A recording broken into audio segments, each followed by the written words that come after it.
I'm Dr. Tim McGrew. I'm a Christian philosopher, and I enjoy building connections with people at Atheist Edge. All right. Hey, guys. What's up? Atheist Edge, this is TJ, Jim. So from the brain of Jim Hall, it is religion trivia. Oh, by the way, so this is taken from the second book I wrote. It was 15 months of hard research. Yes. Nonfiction is hard on the research side. Yeah. And it's easy to write. I've never written fiction, but it seems to me like it would be opposite.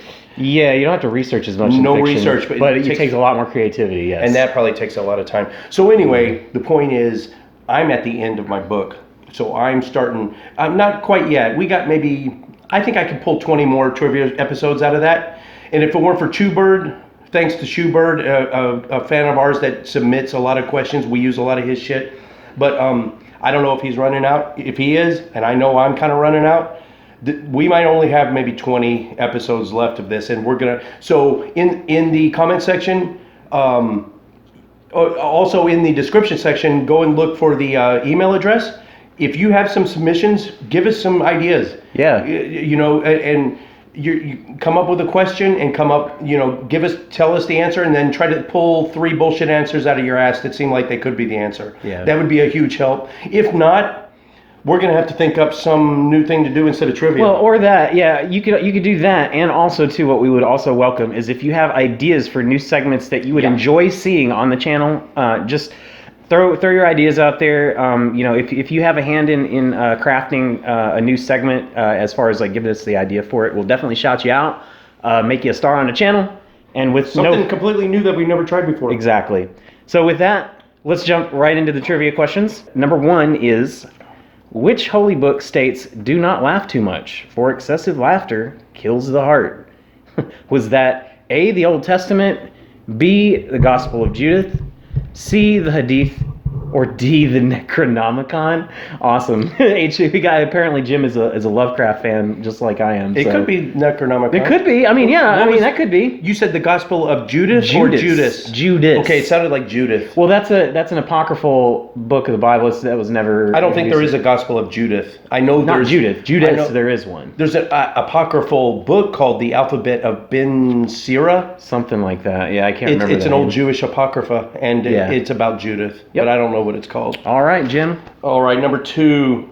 When asked what he would do if it was proven no God exists, who said, "I would make it a matter of urgent prayer and ask God to give me wisdom on what to do next"?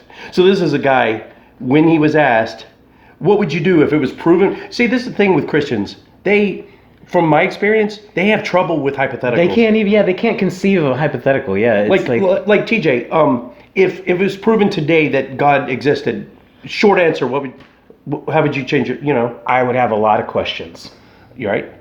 That's my first step. I need some clarification. But you can entertain that hypothetical. Of course, yeah. It's hard for Christians. It's the mark of an educated mind to be able to entertain a thought without accepting it. Dude, that's one of our trivia questions coming up. Oh, so don't say who said that. That was okay. I won't say who said it yet. But that is so a famous. Funny you said that. A very famous thinker said that. Yes. All right. So this guy was asked if it was proven today that no God exists, what would you do? And he said, "I would make it a matter of urgent prayer and ask God." See.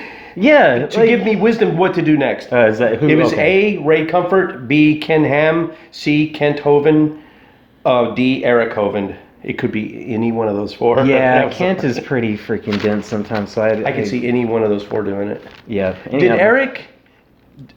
Are Eric and his dad still on speaking terms after? I don't know. When Kent Hovind was in prison, didn't Eric steal like a good chunk of his fortune and estate and his business? I have no idea about that stuff. I don't really care Someone about put that in the description. Politics. Lock me on. Yeah, if you know I know that there's answer. something there with that. I don't know if they're like actually speaking again or if he gave the. I don't know. Yeah, that's. Anyway. Yeah, it seems like how could he steal it though? Like, I mean, he's probably written in, and since his dad was in prison, didn't know when he was coming out. I don't know what his sentence was. Okay. Maybe he had power of attorney, and he used it to go, "You're out, Dad, and I got all the shit now." Maybe, could be. I don't know. I know he had that dino park, or what? Isn't he the guy that had the dino park? Yeah, did you hear the Jesus Ark kind of- Park? They're suing their insurance for company. water damage, for flood For damage. flood damage. Now, the Ark itself didn't get flooded. That would have been just a poetic justice. Some of the roads leading to the Ark, but the fact that they had to sue for Oh, rain the damage, irony. it would have been even more ironic. Oh, if the they- irony. All right, let's Yep. go on to number 3. Number 3. Which percentage of Americans think that climate change is a hoax? It's a very broad term. A, is it 17%, B, 37%, C, 57%, or D, 77%? I'll give you a hint. The last digit in the percentage number is a 7. So I forgot what the answer was, so I'm just going to guess 57. I saying what percentage of people think it's a hoax? Like, Yeah, it's based on a particular that's poll, a very and broad. that can change. Yeah, and that's not. Yeah, and polls aren't representative of populations; they're representative of subsets of populations. And it depends on how you ask the question. Where you ask the question, who you ask the question of, male, female, old, young, ethnicity. Those all those things can play a part in how people answer certain questions. So yeah, Like there could be anywhere between 4% atheist in America, all the way to 23 or 25%. if you say depending on how you word. right, how you define. Do you identify as an atheist? That's 4%. I would say yeah. Or you could ask, is religion important in your life? Or do you No. even have a religion? That could be 25%. Well, at least the nuns, I think, are the bigger percentage. Like people who don't claim a specific religion or whatever. They're not like, oh, they don't necessarily. I don't think that 20% number is necessarily, oh, I don't believe in God. It's just like you said, religion just isn't important to me. I'm not religious. I'm not, If you don't have a religion and it's not important to you, I consider you an atheist. If you don't want to call yourself that, fine. Well, Steve McRae would not necessarily consider you an atheist in that a respect. colloquial atheist. Maybe, yeah. There you go, For Steve. sure. There Yeah, we got Steve McRae's mention on the channel. Well, we mirrored two of Steve's, so you can look in our recent library, or it might not be recent by the time this comes out, but he did a presentation, we put it on our channel, and we're just getting blown up in the comment section, all these people that are fighting him, and I'm not going to fight back, because it's not my hill to die on. I try to say in there a couple times, hey, he's speaking purely philosophically based on the SCP. Stanford Encyclopedia of Philosophy. Yes. Now, colloquially, yes, you're right. Atheism is a lack of a belief, but He knows, because he knows that words are polysemous. Like they can, like different usages can apply to. you said polysemous. Yeah. Now we're demonetized. Oh. I'm just joking. All right. That sounds so dirty. Doesn't Yeah, it it does, Okay. doesn't it? Yeah. What did you just do? Number 3. Yeah. I just did Here, number number 4. Nuclear scientist. Oh boy. Nuclear scientist Bashrudin Mahmoud believes the world's energy crisis could be solved by tapping into the limitless energy potential of blank. A, human souls. B, heavenly light. C, universal consciousness. Or D, desert fire demons. Wow. Look at the answer. Holy shit.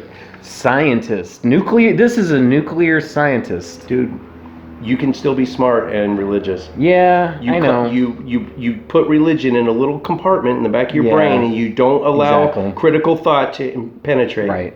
It's a compartmentalization. Like you build a hedge around this one particular idea or concept in your life, and you don't let anything penetrate that. But I would say though, you're right. You could be smart and still be religious, but it's like NDT said. He was like, yeah, the 93% of the American Academy of Sciences are atheists or non-believers. Right. 93%. He says, but the troubling thing is, why is that percentage not 0? Yeah, that's the You know? troubling part. Yeah. And Matt Dillahunty said, we asked him when he was in our studio a similar question. He goes, I was training in the seminary. I didn't get any smarter when I became an atheist. No, yeah. I mean, you're still the same person you were. Right. You amend your criteria for what you believe and what you don't believe. Yeah, I think for sure. I've never been religious. I've Right. I've always been an here. atheist. Yeah. I was brilliant from the get-go. He was always brilliant. All right. All right. Number 5. Deepak Chopra and David Wolf speak in blank or failed attempts at profundity. So, they speak in blank or failed attempts at profundity. So is that blank A, platitudes, B, deepities, C, quantum horseshit, or D, esoterics? Well, I mean, it's technically esoteric. It's hidden. It's technically hidden knowledge. I mean, we don't know what the fuck they're talking about. So esoteric is sort of almost a good descriptor too. So, all right, get the one that's most accurate. Right. Some of these okay. are kind of accurate. Yeah. The most accurate one is number 6.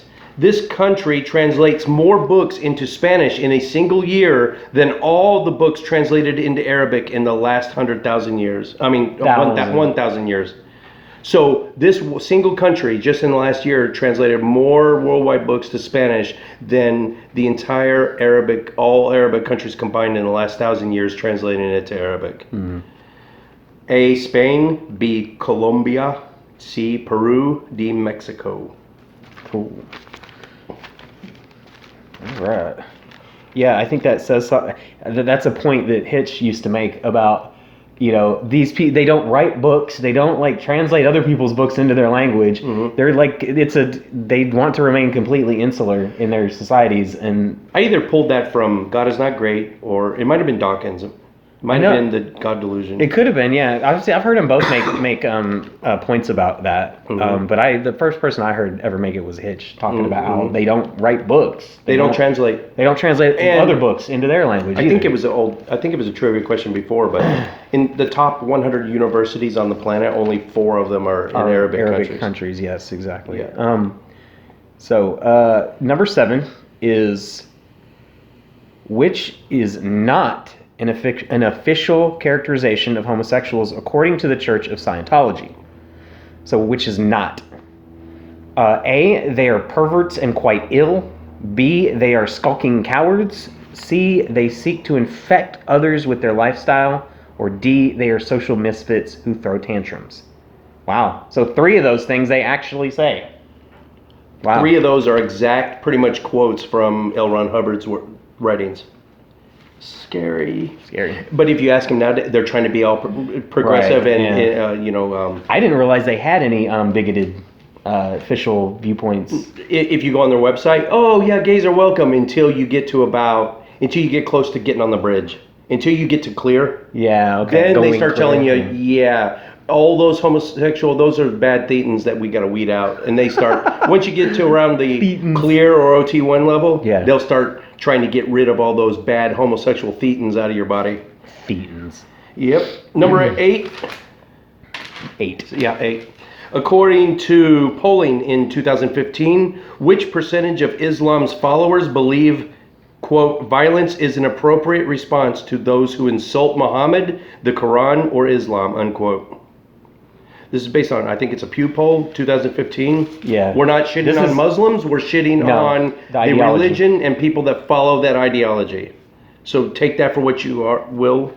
It's A, 13%, B, 33%, C, 53%, D, 73%. Now in apologetics, I've seen someone says, well, they're only polling these certain countries. Well, that's U.S. polling, too. No, this is worldwide. Oh, it is? Oh, it is. Yes. You say it's U.S. Oh, okay, yeah. According to U.S. polling. This is U.S. polling. It's much higher.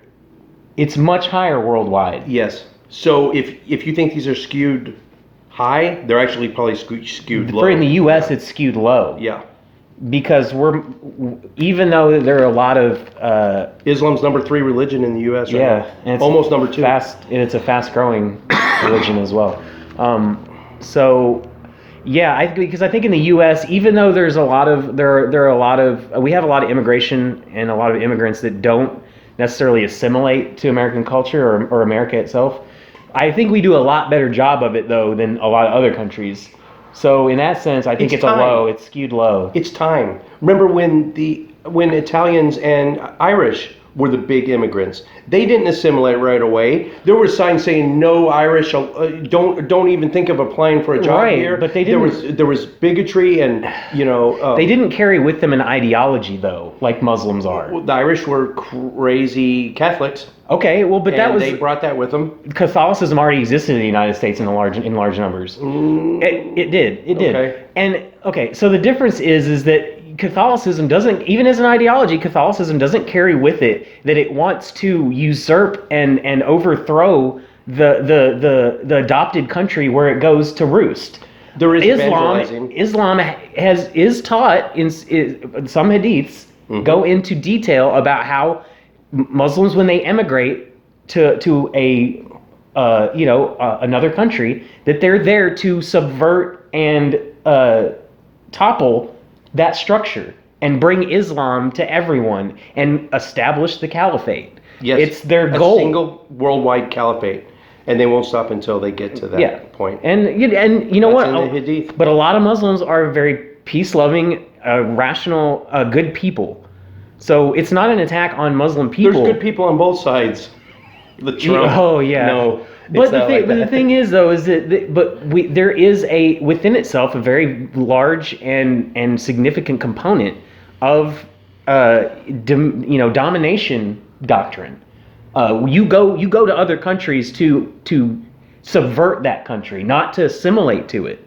And we see that with a lot of immigration nowadays. Like, people will not they don't want to assimilate to the culture. They don't want to become part of what's already going on here. They want their own insular communities. They want their own, they want to retain all the things that were bad about their home country, and they want to bring them here.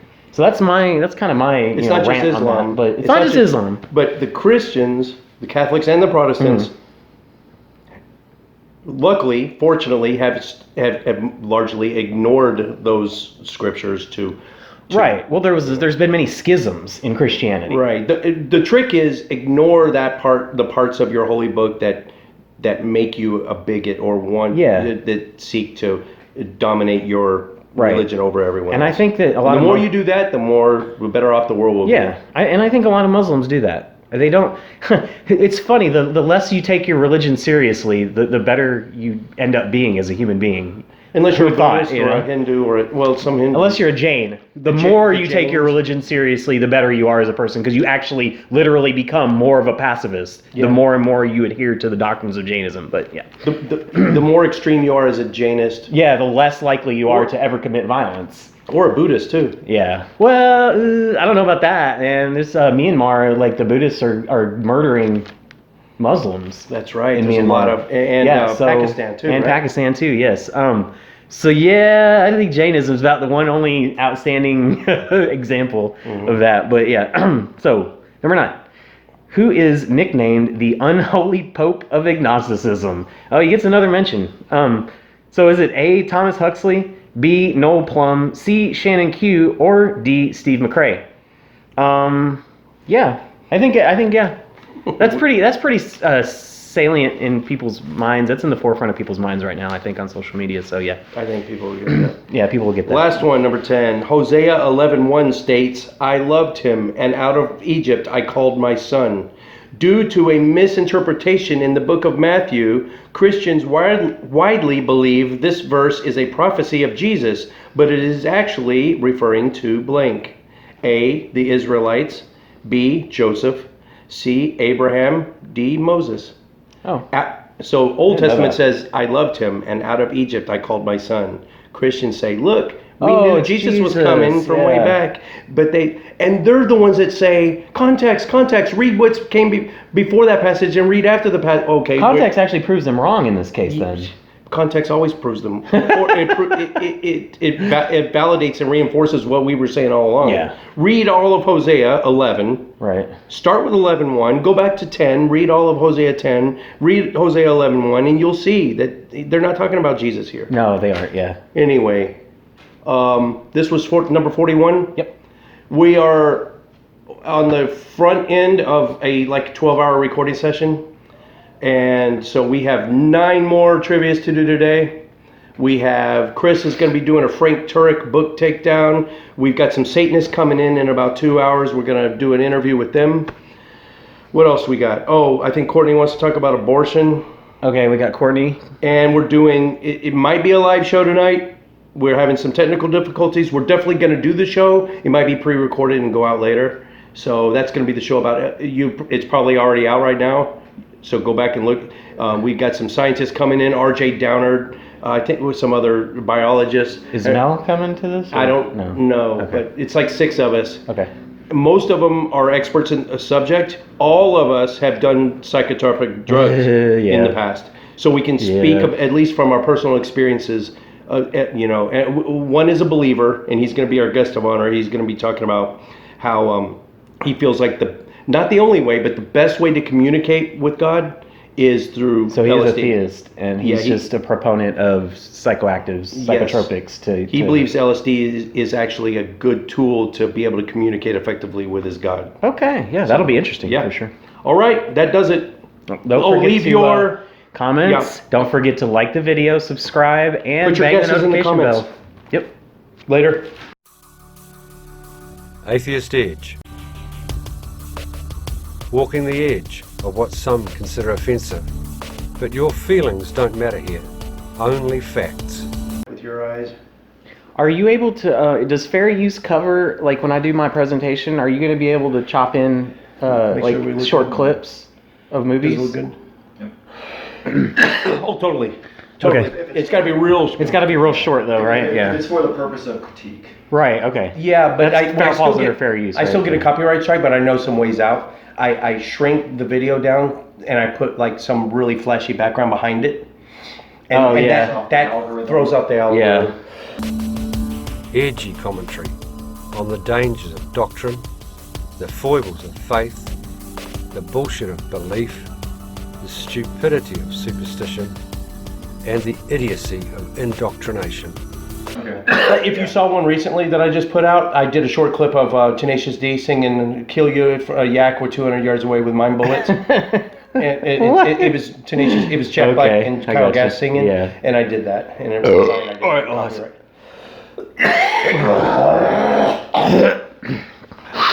Of course, I get smoking eye right when Getting outtakes out of the way early. That's good. Yeah, trying to get to it's rolling. Yeah, Everything's good. Okay. You start. All right. Okay. I have to introduce this one. So, With razor sharp wit, curiosity, and critical thought, we take an unblinking look at today's religions. We are Atheist Edge.